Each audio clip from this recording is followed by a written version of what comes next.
आप हमें बताएं कि कैसे एक व्यक्ति अपनी सेवानिवृत्ति को समाज की नई शुरुआत में बदल सकता है, जो कि आपने अपने जीवन में किया। बाबा साहब आम्बेडकर के विचार जो है वो हमें इतना प्रेरित करते हैं कि सिर्फ रिटायरमेंट होने के बाद में ही नहीं, तो रिटायरमेंट होने के पहले सर्विस में रहते हुए भी मैंने जो कुछ भी काम किया वो बाबा साहब के विचारों से ही प्रेरणा लेकर किया। लगातार 6 साल तक धम्म रैली आयोजित की आपने, जो जैसे उसके पीछे कोई तो आपके सोच रही होगी। एक बहुत बड़ी जिम्मेदारी थी। तो इस सफ़र का आप इसके बारे में हमें बताएं कि धम्म रैली आपने कैसे आयोजित की, इसमें क्या होता है। जी, ये धम्म रैली ऐसी होती है कि धम्म के बारे में, क्योंकि मैं बता दूं नागपुर शहर में, अकेले नागपुर शहर में जी। 500 से ज्यादा बुद्ध विहार हैं और हर बुद्ध विहार को स्लैब है, आरसीसी उसका ये है, रूफिंग है। तो लोगों में अवेकनिंग करने के लिए ये धम्म रैली की और लगातार 6 साल तक ये धम्म रैली चलती रही। आपने खोबरागढ़ जी श्रमण शिक्षा अभियान की शुरुआत भी की थी। तो इस श्रमण शिक्षा अभियान की शुरुआत कैसे हुई? 6वीं कक्षा में पढ़ने वाले जो लड़के हैं उनको एडप्ट करने का, और एडप्ट शिक्षा के लिए एडप्ट करने के बाद में उनका पीएचडी तक, और वो बहुत बड़े यूनिवर्सिटी से, ऐसे सामान्य यूनिवर्सिटी से नहीं।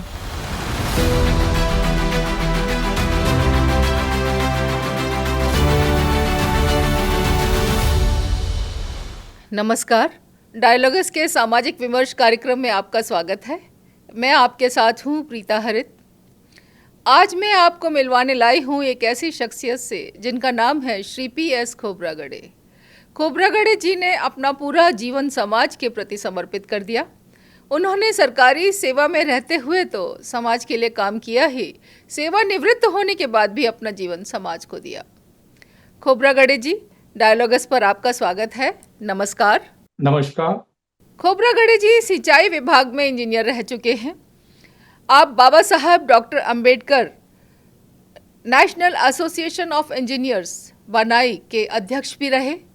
आपने डॉक्टर बाबा साहब अंबेडकर द्वारा लिखित पुस्तक बुद्ध और उनका धम्म की 6 लाख से ज़्यादा प्रतियां हिंदी, अंग्रेजी और मराठी में छपवा कर सिर्फ 10 रुपये और 20 रुपये में घर घर लोगों तक पहुंचाई हैं। इतना ही नहीं, आपने लगातार 6 वर्षों तक धम्म रैली का आयोजन भी किया, जहां बौद्ध धम्म के प्रचार में आप स्वयं एक श्रावक से श्रावणेर बने और 100 से 200 श्रावणेरों के साथ हर साल 40 दिन की 500 बुद्ध विहारों की पद यात्रा निकाली। मैं आपको बता दूं कि श्रावणेर वह व्यक्ति होता है जो बौद्ध धर्म में एक नया नया भिक्षु बना होता है, और श्रावक एक गृहस्थ होता है जो गृहस्थी की सीमाओं में रहकर अहिंसा का और धम्म का पालन करता है। और श्रावणेर जो एक पूर्ण भिक्षु बनने से पहले दीक्षा लेता है, वह अपना सिर मुंडवाकर और भिक्षु के गेरुए वस्त्र पहनकर बौद्ध धर्म के 10 शील पारमिताओं का पालन करता है। श्रावणेर दीक्षा का उद्देश्य व्यक्ति को बौद्ध धर्म की शिक्षाओं और अनुशासन को सिखाना होता है, जो बाद में उन्हें पूर्ण भिक्षु बनने में मदद करती हैं। तथागत गौतम बुद्ध के पुत्र राहुल सर्वप्रथम श्रावणेर हुए थे, तो खोबरागड़े जी भी श्रावणेर हुए। वर्ष 2013 में आपने नागपुर में अनाथ पिंडक परिवार महिला सहकारी पथ संस्था की स्थापना की। ये संस्था आज 120 करोड़ के ऊपर के टर्नओवर तक पहुंच चुकी है। आप पिछले 9 वर्षों से श्रमण शिक्षा अभियान भी चला रहे हैं, जिसके तहत संस्था बच्चों को शिक्षा, भोजन और निवास की पूरी जिम्मेदारी उठाती है। माता पिता से 1 रुपया तक नहीं लिया जाता। आज सैकड़ों बच्चे उनकी प्रेरणा से पढ़ रहे हैं, बढ़ रहे हैं और प्रज्ञावान बन रहे हैं। तो खोबरागड़े जी, डायलॉगस पर आपका स्वागत है। आज आप हमें बताएं कि कैसे एक व्यक्ति अपनी सेवानिवृत्ति को समाज की नई शुरुआत में बदल सकता है, जो कि आपने अपने जीवन में किया। आप एक इंजीनियर से समाज सेवक बने, इसके पीछे आपको कहाँ से प्रेरणा मिली? जी, धन्यवाद। आपने मुझे इस वार्तालाप में बुलाया। सबसे पहले तो आपको बहुत बहुत धन्यवाद देता हूँ। आप इतने बड़े पद पर रहने के बावजूद भी समाज में जो काम कर रही है उसकी मैं सर्वप्रथम सराहना करता हूँ। आपके चैनल की तथा आपके इस वार्तालाप की भी मैं सराहना करता हूँ। बाबा साहब धन्यवाद। के विचारों के आधार पर ही हम बचपने से इस काम में लगते हैं कि डॉक्टर बाबा साहब आम्बेडकर ने हमें जो जिम्मेदारी दी, क्योंकि हमारा क्या वजूद था उसके पहले, हमारे समाज का क्या वजूद था। आज भी हम देखते हैं कि आज भी हम चाहे कितनी भी बड़ी बड़े ओहदे पे गए, कितनी भी बड़ी आ, हमने मुकाम हासिल किया, लेकिन उसके बावजूद भी ये जाति जो है ये हमारा पीछा नहीं छोड़ती, और जाति के आधार पर जो अन्याय है वो पीछा नहीं छोड़ता। तो डॉक्टर बाबा साहब आम्बेडकर के विचार जो है वो हमें इतना प्रेरित करते हैं कि सिर्फ रिटायरमेंट होने के बाद में ही नहीं, तो रिटायरमेंट होने के पहले सर्विस में रहते हुए भी मैंने जो कुछ भी काम किया वो बाबा साहब के विचारों से ही प्रेरणा लेकर किया। बहुत अच्छे। आपने बुद्ध और उनका धम्म पुस्तक को लाखों लोगों तक पहुंचाया। ये काम करने का विचार आपको कैसे आया? मतलब बुद्ध और उनका धम्म बहुत अच्छी पुस्तक है जो डॉक्टर अंबेडकर ने लिखी है, मैंने भी पढ़ी है। बहुत सारे लोगों को आपने एक टोकन मनी के रूप में एक 10 रुपए या 20 रुपए में जन जन तक उसको पहुंचाया। तो ये इस काम को करने की प्रेरणा आपको कहाँ से मिली? Doctor Baba Saheb Ambedkar national association of engineers, जो जी। इंजीनियर लोगों का बहुत बड़ा संगठन है नागपुर में, जी। जहाँ पे सेक्रेटरी लेवल से जूनियर इंजीनियर तक के सारे इंजीनियर होते हैं, उसका मैं अध्यक्ष रहा। और जी। तब मैंने ये देखा कि नागपुर में दीक्षा भूमि पे जब धम्म दीक्षा दिन को पूरे भारत से लोग आते हैं, पूरी दुनिया से लोग आते हैं, तो तब कोई उनको अ, खाना खिलाता है, कोई उनको पानी पिलाता है। तो ऐसे बहुत सारे अलग अलग संगठन जो है इन लोगों की सेवा करते हैं। तो मुझे ऐसा लगा कि इनको जो है, क्योंकि ये धम्म दीक्षा के दिन आए हैं, तो इनको धम्म देना चाहिए। क्योंकि सबसे बड़ा दान जो है, ये अन्नदान से भी सबसे बड़ा दान ये धम्म दान होता है। तो धम्म दान कैसे दिया जाए, तो बाबा साहब ने बड़े परिश्रम से जो बुद्ध और उनका धम्म लिखा है, बाबा साहब ने धम्म प्रचार के लिए पहले बोला था कि भाई मेरे जो है हमारे बुद्ध धम्म का एक बाइबल जैसा एक किताब, जो सब लोग आम आदमी इसको समझ सके, ऐसा एक किताब चाहिए। तो इसका प्रयास उन्होंने खुद किया। उन्होंने तकरीबन 692 रेफरेंसेस त्रिपिटक से लेकर पूरे त्रिपिटक की पढ़ाई करके एक कंपाइलेशन किया, एक किताब लिखा, बुद्ध एंड इज धम्मा। जैसे संविधान लिखने को हर कोई जानता है कि 2 महीने, 2 साल 11 महीने और 18 दिन लगे उनको, लेकिन बुद्ध और उनका धम्म लिखने को उनको 5 साल 1 महीने से भी ज्यादा समय लगा। जबकि तब तक बाबा साहब के पास में सारी सुविधाएं आई थी, दिल्ली में रहने की व्यवस्था आई थी, सब शॉर्ट हैंड टाइपराइटर वगैरह सारे सारे लोग थे। लेकिन इसके बावजूद भी बाबा साहब ने सारे बुद्ध धम्म का अभ्यास किया, और इस किताब को, जिस किताब को 5 साल से ज्यादा समय लगाया, तो वो किताब हर किसी को मिलनी चाहिए। उसका एक रेफरेंस भी है, एक बहुत बड़ा वाकया है कि बाबा साहब ने जब बुद्ध और उनका धम्म का आखिरी पहला पेज लिखा, प्रस्तावना लिखी, और प्रस्तावना लिखने के बाद में जैसे खुद का नाम लिखा, वहां पे साइन की, और उसके बाद में वो प्रस्तावना, वो पेन और खुद का देह बुद्ध के चरण में रख दिया। 6 दिसंबर को उनका निधन हुआ करके सारी दुनिया को पता चला। तो ये ग्रंथ जो है ये अनमोल ग्रंथ है। इस ग्रंथ को यदि किसी ने पढ़ाई की तो बुद्ध धम्म क्या है, उसके विचार क्या है, संघ क्या है, इसके बारे में पूरी जानकारी मिलती है। तो ये शुरू में क्योंकि गरीब लोग आते हैं, तो हम उसको फ्री में ना दे, फ्री में यदि मिले तो उसकी ये नहीं रहेगी, तो 10 रुपए कीमत रख के वो किताबें देने का काम किया। तकरीबन 6 लाख से भी ज्यादा किताबें बांटने का हमने काम किया। आपने बहुत बड़ी सेवा की लोगों की, जो जो लोग नहीं खरीद के पढ़ सकते क्योंकि बड़ी किताब है, और उनको भी आपने अपनी तरफ से जिम्मेदारी के साथ ये किताब बांटने का काम किया। उसके लिए आप सराहना के पात्र हैं। लगातार 6 साल तक धम्म रैली आयोजित की आपने, जो जैसे उसके पीछे कोई तो आपकी सोच रही होगी, एक बहुत बड़ी जिम्मेदारी थी। तो इस सफ़र का आप इसके बारे में हमें बताएं कि धम्म रैली आपने कैसे आयोजित की, इसमें क्या होता है? जी, ये धम्म रैली ऐसी होती है कि धम्म के बारे में, क्योंकि मैं बता दूं, नागपुर शहर में, अकेले नागपुर शहर में जी। 500 से ज्यादा बुद्ध विहार हैं।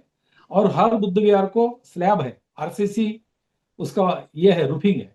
मतलब ऐसे टीन टप्पर वाले कोई बुद्ध विहार अभी नहीं है। सारे अच्छा। लोगों ने खुद खुद एक एक पैसा कर कर, यही स्थिति ग्रामीण इलाकों में भी है। लेकिन मुझे ऐसे देखने में आया कि मैंने खुद देखा कि हम बुद्ध धम्म तो लिया है, लेकिन बुद्ध धम्म के बारे में, या विहार भी बांधे हैं, लेकिन विहार के अंदर साधारणतः महिलाएं जाती है, पुरुष नहीं जाते। वो तो एक आधे दिन 14 अप्रैल, 6 दिसंबर या ऐसा कोई अकेजन रहता है तभी जाते हैं थोड़ी देर के लिए। बाकी बाबा साहब ने जो बोला था हर इतवार को जाना चाहिए, वैसा कुछ होता नहीं है उसमें। वार्तालाप होनी चाहिए, विचार होनी चाहिए, तो ऐसा कुछ हो नहीं रहा था।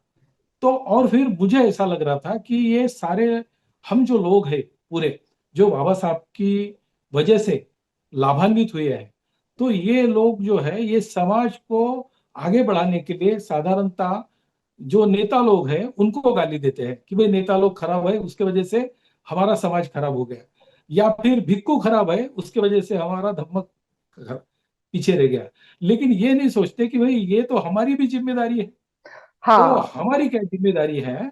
तो ये जब मैंने देखा, मैंने समाज को बहुत नीचे से, मतलब ऐसा देखा रह के, तो मुझे ऐसा लगा कि यदि हमारे समाज को शासन करती जमात बनाना है, मतलब राजकीय दृष्टि से ही लोग सोचते हैं कि शासन करती जमात हम बनेंगे, ऐसा नहीं होता है। वो तो जी। ठीक है, राजनीति तो बहुत जरूरी है, लेकिन हमारा समाज तभी समृद्ध बनेगा, तभी शासनकर्ता बनेगा, जब हमारा समाज शिक्षा की दृष्टि से समृद्ध बनेगा, नंबर एक।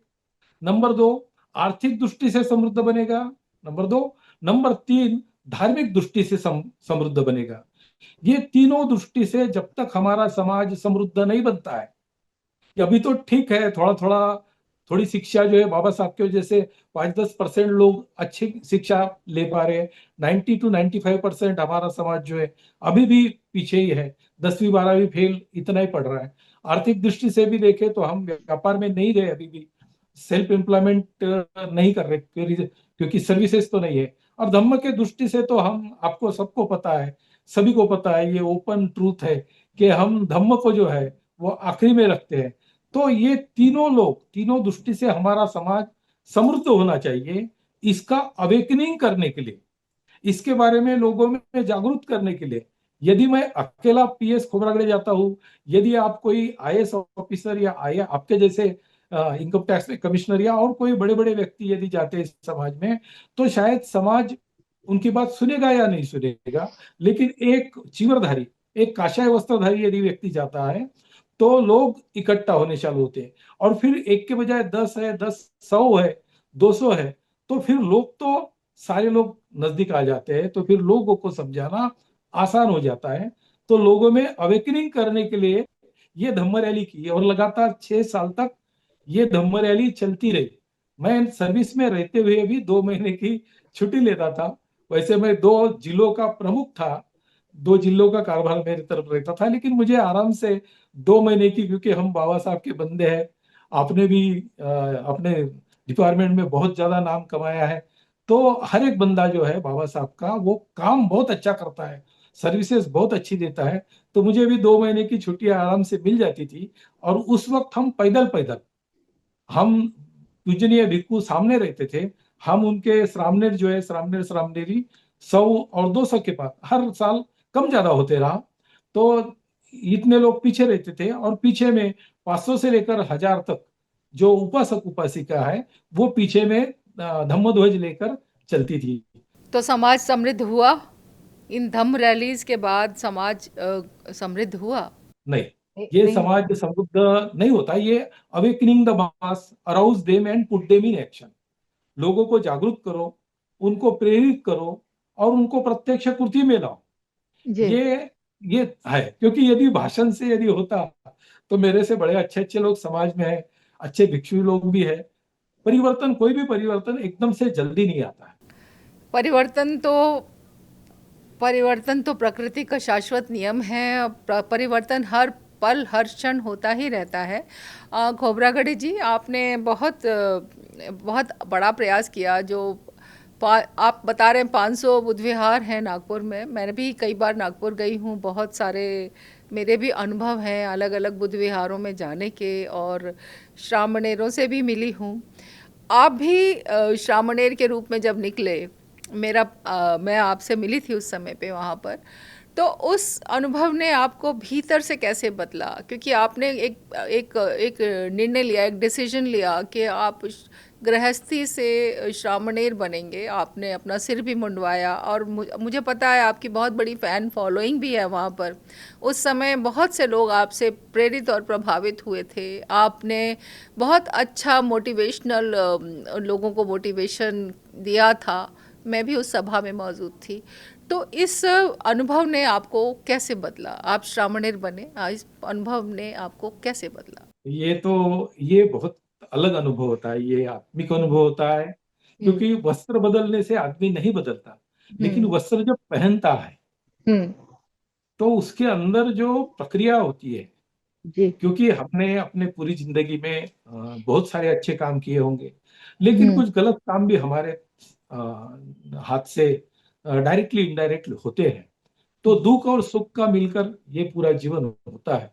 तो हमारे जीवन में भी बहुत सारे दुख आए, उसके कुछ दुखों का कारण हम खुद भी रहे हैं। तो लेकिन जैसे वस्त्र पहनते हैं तो इतना भाव आता है, इतना जो बोलते हैं हम, बुद्धं शरणं गच्छामि, धम्मं शरणं गच्छामि, संघं शरणं गच्छामि, ये तो बोलते हैं, लेकिन तब जो भाव आता है, शरण जाने का भाव, वो कुछ कर गुजरने का भाव, ये समाज को बदलने का भाव, और लोगों को सिर्फ भाषण देकर नहीं, लोगों को ज्ञान देकर नहीं, तो मैत्री और करुणा इतनी झलकती है कि क्या बताऊं। मैं 6 साल में जब जब भी रहा, तो निरंतर मेरे आंख से जो है, वो कोई देख पाता था या नहीं देख पाता था, लेकिन मेरे आंखों से निरंतर पानी बहता था। क्योंकि मैं जो पुरुष हूँ, मतलब मैं जब जाता हूँ, तो लोग जो है, जब श्रामणेर बन के गए थे, तो लोग फूलों से वर्षाव करते थे, लोग पैर गिरते थे, बड़े बड़े लोग, बड़ी बड़ी महिलाएं, बुजुर्ग और बच्चे, सब सब लोग पैर गिरते थे, फूलों से वर्षाव करते थे। तो इतना आदर और सम्मान इस वस्त्र को देते थे, मुझे नहीं मिलता था। लेकिन वो वस्त्र के प्रति जो है मेरे भाव में, मेरे मन में बहुत वो भगवान बुद्ध की करुणा और मैत्री, इसका अंकुर फूटा। आपने खोबरागड़े जी श्रमण शिक्षा अभियान की शुरुआत भी की थी। तो इस श्रमण शिक्षा अभियान की शुरुआत कैसे हुई? अ, अ, कैसे हुई? कैसे आपने ये क्या सोच काम कर रही थी कि आपने एक बड़ा कदम उठाया श्रमणों को शिक्षित करने का, और संस्था का ये मॉडल जहाँ माता पिता से कोई शुल्क नहीं लिया जाता, कोई, और बच्चों को पूरी तरह से, देखिए आजकल मॉडर्न ज़माना है, लोग एक या दो बच्चों को भी पालने में बहुत परेशानी महसूस करते हैं, खर्चा लगता है, उनको मार्गदर्शन देना पड़ता है, और आजकल इतनी सारी डिस्ट्रैक्शंस हैं, सोसाइटी इतनी ज़्यादा तरह तरह की गंभीर समस्याओं से भरी हुई है। तो ऐसे में आपने एक बहुत बड़ी जिम्मेदारी अपने सर पे उठाई। तो इस अभियान को चलाने के लिए आपके मन में क्या सोच थी? क्या सोच करके आपने शुरू किया? क्योंकि इसकी आपके पास जिम्मेदारी न सिर्फ बच्चों की, उनकी शिक्षा की, उनके खर्चे की, उनको मार्गदर्शन देने की, उनको जीवन में सही रास्ते पर पहुंचाने की आपने जिम्मेदारी उठाई। बहुत, मेरे अनुसार बहुत बड़ी जिम्मेदारी है। तो आपने ये जिम्मेदारी उठाई, इसके पीछे आपकी क्या सोच थी, हमें बताएंगे आप? जी, पहले बताया कि हम्म। रिकंस्ट्रक्शन ऑफ सोसाइटी, हम्म। समाज का, हम्म। समाज की पुनर्बांधनी, समाज का हम्म। पुनरुत्थान। हम्म। तो रिकंस्ट्रक्शन ऑफ सोसाइटी के अंतर्गत, जैसे मैंने आपको पहले बताया कि तीन दृष्टि से हमारा समाज समृद्ध होना चाहिए: शिक्षा की दृष्टि से, आर्थिक दृष्टि से, और धार्मिक दृष्टि से।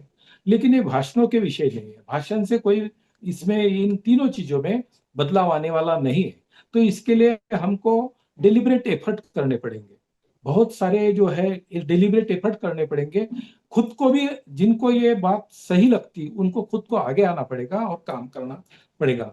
जब जब मैं मोहल्लों में गया देखा, तो हमारे जो बच्चे 9वीं कक्षा का लड़का जो है, उसको पहली कक्षा का ये लेसन जो है वो पढ़ नहीं पाता, क्योंकि इसमें गवर्नमेंट ने ऐसा किया कि पहली कक्षा से 8वीं कक्षा तक किसी को फेल नहीं करने का। तो लड़का पास हो रहा है, लड़का आगे आगे बढ़ रहा है, माँ बाप को भी ऐसा लगता है कि हमारा लड़का आगे बढ़ रहा है। लेकिन जो पढ़ाई का सिस्टम है, क्योंकि टीचर को तो मारने का भी अलाउड नहीं है, और फिर गवर्नमेंट की जो धारणा है, इस बहुजन समाज को शिक्षा से दूर करो, क्योंकि जिस समाज को गुलाम बनाना है उसको यदि आप शिक्षा से दूर रखो, गुलाम तो वैसे ही बन ही जाएगा। तो बाबा साहब ने हमें पहला ही मंत्र दिया, एजुकेट, मतलब पढ़ाओ। तो मुझे ऐसा लगा कि इस दृष्टि से, मतलब ये तीन जो बातें हैं रिकंस्ट्रक्शन ऑफ सोसाइटी के लिए, शिक्षा में समृद्धि, धार्मिक क्षेत्र में समृद्धि, और आर्थिक क्षेत्र में समृद्धि। तो शायद धार्मिक और आर्थिक में मैं ज्यादा तो नहीं कुछ कर पाऊंगा, लेकिन शिक्षा के दृष्टि से समृद्ध होने के लिए बाबा साहब ने जैसे मिलिंद महाविद्यालय जो 250 एकड़ से भी ज्यादा का एरिया में, खुद वहां पे एक बहुत बड़ा संकुल तैयार किया।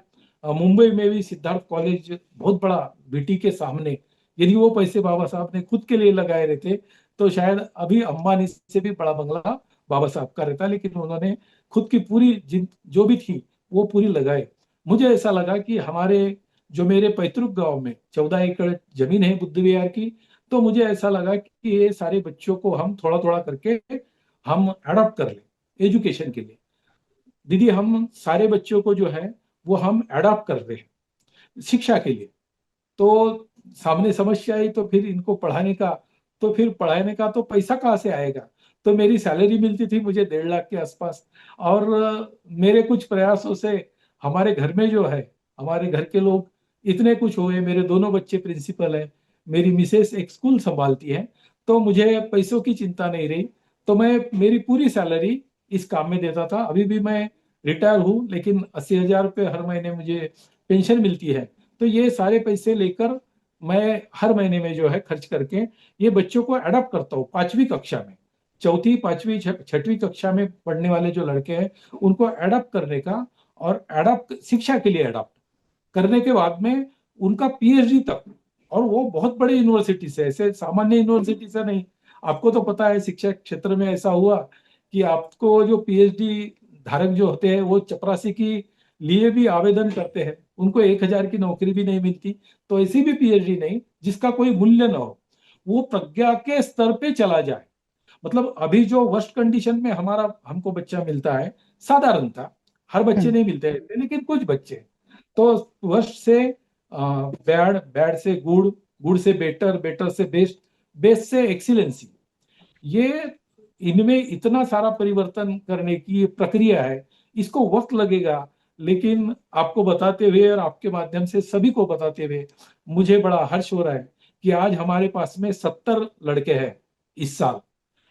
तो ये 70 लड़कों में जो परिवर्तन आप दिख रहा है, तो मेरी तो ऐसी विनती है कि आप खुद खुद एक बार आकर अपने आंखों से देख लीजिए। मैं क्या बताऊं। मैं आऊँगी, ज़रूर आऊँगी। और आपका प्रयास वास्तव में सराहनीय है, क्योंकि मैंने आमतौर पर क्या होता है कि व्यक्ति अपनी जो कमाई को पूरी की पूरी यदि लगा दे, तो उसके पीछे उसकी जो सोच है, जो उसका भाव है, वो वास्तव में सराहना का एक पात्र होता है वह व्यक्ति, कि आपने अपनी पूरी तनख्वाह, अपनी पूरी सैलरी, अपनी पूरी पेंशन आप लगा रहे हैं। और न सिर्फ आप, जैसे आपने कहा कि पीएचडी भी कोई ऐसी वैसी नहीं, एक बिल्कुल हाईएस्ट लेवल की यूनिवर्सिटी से आप उनको वहाँ तक पहुँचाने का आपने ज़िम्मा लिया है। तो आपको लगता है कि इससे समाज में, देश में वो जागरूकता आएगी? क्योंकि ये जो बच्चे हैं, जो आप हैं, ये बच्चे जो आए हैं, ये श्रमण हैं, ये श्रमण रहेंगे, यानी ये भंते बनेंगे, या वास्तव वापस जाकर के गृहस्थी में जाएंगे, समाज से वैसे जुड़ेंगे जैसे और सब लोग होते हैं, या ये भंते रहेंगे ये बच्चे? नहीं, वैसे देखा जाए तो हिडन एजेंडा उसके पीछे ऐसा है कि ये अच्छे बौद्ध भिक्षु बने। ये मेरी खुद की इच्छा है, लेकिन इनकी पढ़ाई पूरी होने के बाद में इनके ऊपर कोई ऐसा कंपल्शन नहीं रहूंगा। वो कुछ जिनको खुद, क्योंकि जो दिल से चाहते हैं भिक्षु बनना, वो भिक्षु बन सकते हैं।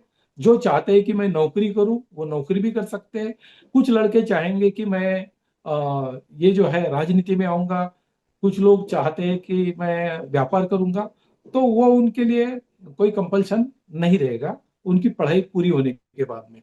लेकिन तब तक बुद्ध के या बौद्ध भिक्षु बनने के लिए जो भी उनको ज्ञान देना होता है, एकेडमिक, धम्म का और बाबा साहब का संघर्ष का, मतलब हमारे महापुरुषों के संघर्ष का, ये तो पूरा ज्ञान उनको इस 20 साल के अंदर में, क्योंकि चौथी से यदि वो पीएचडी तक है, इसका मतलब वो हमारे पास में 20 साल तक रहेगा। तो एकेडमिक पढ़ाई भी करेगा और धम्म की पढ़ाई भी करेगा और महापुरुषों के संघर्ष को भी पूरी तरीके से समझ लेगा।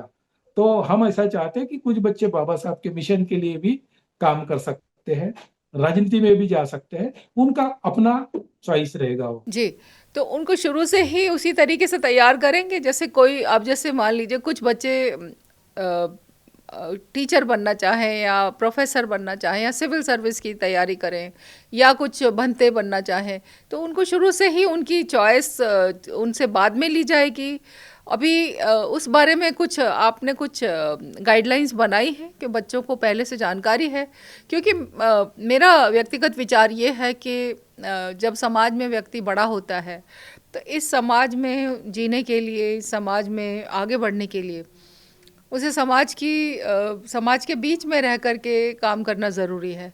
जब तक वह समाज के बीच में रह कर के समाज के प्लसेस माइनसेस या जो भी समस्याएं हैं, संघर्ष हैं, उनसे रूबरू नहीं होता, तब तक वह अपना 100% समाज को दे नहीं सकता। क्योंकि उसे एक आपको कहीं ऐसा तो नहीं कि ऐसे में बच्चे एक कोकून में रह रहे हैं, एक सेक्लूडेड एटमॉस्फेयर में रह रहे हैं, वो सामान्य जीवन बिता पाएंगे 20 साल के बाद? आपको लगता है ऐसा? जी बिल्कुल, इस दृष्टि से जो है, क्योंकि हम 21वीं सदी के लोग हैं, हम नहीं चाहते कि वो कुपमंडुक वृत्ति से तैयार हो जाए, सिर्फ वो धम्म को ही देखे, धर्मी ये करे, या फिर भिक्षु के जीवन में जैसे है दिखावटी पन जो है उनको रहे।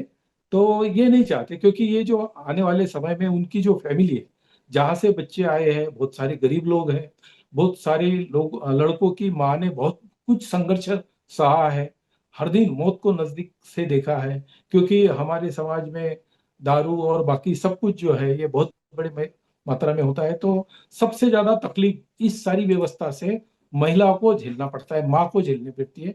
ये बच्चों ने देखा है, ये हमें भी पता है।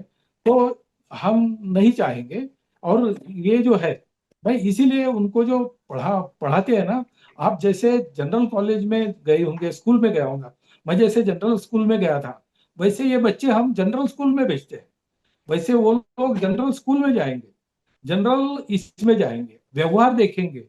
ऐसा नहीं है वो एक कुपमंडुक नहीं बनेंगे। अभी आपने नाम लिया धम्म भूमि का, और आपने बताया कि 14 एकड़ की आपकी पैतृक भूमि में आपने ये अभियान चलाया है, जहाँ पे आपके पास जो 70 बच्चे हैं उनकी शिक्षा, दीक्षा, पालन पोषण, सब चीज़ों की जिम्मेदारी आपने ली हुई है। तो इस धम्म भूमि की लोकेशन क्या है, कहाँ पे है, और कौन से स्कूल में ये बच्चे जाते हैं, कौन से कॉलेज में इनके एडमिशन्स आप करवाने वाले हैं या करवा चुके हैं, आगे कहाँ से इनको पीएचडी के लिए तैयार कर रहे हैं, उसके बारे में आपकी क्या योजना है? थोड़ा हमें भी इस बारे में जानकारी दीजिए। जी, ये नागपुर से एकदम नजदीक है, नागपुर से सिर्फ 50 किलोमीटर दूर है। तब तक, क्योंकि 30 किलोमीटर तक तो नागपुर शहर वैसे ही बढ़ गया, अभी जी। सिटी एरिया में एक प्रकार से आ गया, तो रीजनल प्लान में। तो उसके बाद में जो है 4 लेन जो हाईवे है, हाईवे को बिल्कुल लगकर ये धम्म भूमि है, नागपुर वर्धा रोड पर।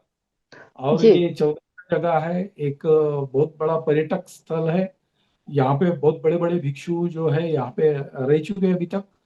और इस सारे अभियान के अंतर्गत इन सारे बच्चों में जो है, अभी हमारा ऐसा ख्याल है कि इन सारों बच्चों को, अभी तो 70 लड़के हैं, लेकिन इन लड़कों की संख्या बढ़ाते बढ़ाते 3,000 तक लेके जाने की। ये सिर्फ लड़के हैं या लड़कियां भी हैं? नहीं, सिर्फ लड़कों के लिए ही अच्छा। है ये, लेकिन लड़कियों के लिए अलग से बड़ी अच्छी बात है। मेरी खुद की सिस्टर, माय रियल सिस्टर, वो अभी मुंबई में रहती है, और उसने भी ये मेरा देखकर वो भी बहुत ये हो गई। वो काफी रिच घराने से है, मतलब उसकी आर्थिक पोजीशन बहुत अच्छी है, किसी को मांगने की जरूरत नहीं है उनके पास में।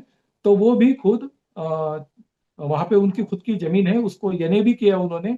इस साल वो कंस्ट्रक्शन भी चालू कर रहे हैं, खुद के पैसों से 5 करोड़ रुपए का कंस्ट्रक्शन वो करने वाले हैं, और लड़कियों का भी वहां पे चालू होने वाला है। तो आपकी सिस्टर लड़कियों के लिए तैयार करेंगी, अभियान चलाएंगी।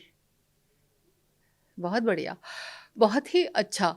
तो 3,000 लड़कों को, 3,000 बच्चों को जो शिक्षा देने का ये जो अभियान है, अ, इसके लिए आप वास्तव में सराहना के पात्र हैं। और उधर आपकी बहन भी, सिस्टर भी इस काम को लेकर के करने वाली हैं। तो आप दोनों ही बधाई के पात्र हैं। आपकी एक संस्था भी है, आप अपने नाम के साथ भी लगाते हैं कि अनाथ पिंडक परिवार, अनाथ पिंडक महिला पथ संस्था। और इस संस्था के बारे में कुछ आप हमें बताएं, क्योंकि आप इसमें जो महिलाओं की जो स्वाभिमान है उसकी रक्षा के लिए आपने एक सहकारी समिति, ये संस्था बनाई है। इसके बारे में आप हमें बताएं। अनाथ पिंडक नाम आपने कैसे रखा संस्था का, पहले तो आप ये बताएं हमें। ये भगवान बुद्ध के काल में जी। अनाथ पिंडक जो थे वो, आपको पता है कि राजगृह के बाजू में इन्होंने अपनी खुद की जमीन जो है, एक बार भगवान बुद्ध का उन्होंने धम्म देशना सुनी, और वो इतने बड़े प्रभावित हुए, बहुत ज्यादा प्रभावित हुए, और उन्होंने उनको ऐसे लगा कि यदि मेरे गांव में भी वो आते हैं और वहां पे भी यदि धम्म देशना देते हैं तो लोगों का कल्याण होगा। तो इस दृष्टि से उन्होंने खेती खरीद ली, लेकिन जो खेती चाहिए थी वो खेती किसी बड़े आदमी की थी। तो जैसे बोलते हैं ना कि भाई यदि किसी को बेचना नहीं, तो बोल देता है कि भाई नहीं, ये मेरी तो जमीन सोने की है, मतलब बेचना नहीं रहता, इसलिए बोल जी। देता है। तो जी। लेकिन इन्होंने फिर, इनको लगा कि ठीक है भैया, वो उन्होंने सोने बिछाना वहां पे चालू किया था। जैसे ही पता चला वो राजकुमार को कि ये तो सोने बिछा रहे हैं, तो उन्होंने जाकर बोला कि भाई नहीं नहीं, मैंने तो ऐसे ही बोल दिया था, ठीक है मेरी और भी जमीन मैं दान देता हूँ। और उन्होंने भी बुद्ध के बारे में सुन लिया और समझ लिया, और इतना पुण्य का काम यदि कोई करता है तो मैं भी उसमें शरीक होता हूँ। तो वो अनाथ पिंडक थे। तो वो अनाथ पिंडक के नाम पे हम थोड़ा थोड़ा कुछ भी कर सकते हैं, क्योंकि परिवर्तन जो है बहुत ज्यादा लाख करोड़ रुपए देने से नहीं। तो हर किसी ने हजार हजार रुपए भी दिए तो हमारा समाज इतना बड़ा है, एक एक रुपया दान दिए तो भी हमारा समाज 15 करोड़ लोग हर दिन हम जमा कर सकते हैं, इतना बड़ा हमारा समाज है। तो बाबा साहब को मानने वाले लोग हैं। तो इस दृष्टि से हमने देखा कि ये जो है, ये अनाथ पिंडक परिवार महिला की पथ संस्था, ये हमने शुरू की, क्योंकि मैंने पहले भी बताया कि आर्थिक दृष्टि से यदि समृद्ध बनना है तो सबसे ज्यादा जो बोझ है वो हमारी महिलाओं के ऊपर आता है, हमारी बहनों के ऊपर आता है। और उनके लिए बड़ा कठिन होता है पूरे इससे, मतलब खुद को एस्टेब्लिश करना, क्योंकि नौकरियों में तो शोषण होता है। तो खुद के पैर के ऊपर सेल्फ एम्प्लॉयमेंट वो कर ले, इसलिए बैंक वाले तो कोई मदद नहीं करते, तो हमने उनको मदद करना चाहिए, इस दृष्टि से वो की है। मुझे बताते हुए बड़ा हर्ष हो रहा है कि 120 करोड़ से भी ज्यादा वहां पे अभी तक टर्नओवर हुआ है, और बहुत सारी महिलाओं को हमने। बहुत अच्छे खोबरागड़े जी, आपका काम, आपका आपका समर्पण समाज के प्रति, आपका झुकाव, ये तो देखते ही बनता है। आप वास्तव में आप चाहते भी हैं और कर भी रहे हैं इतने, और लगातार सर्विस में रहते हुए भी और अब भी लगातार लगे ही हुए हैं।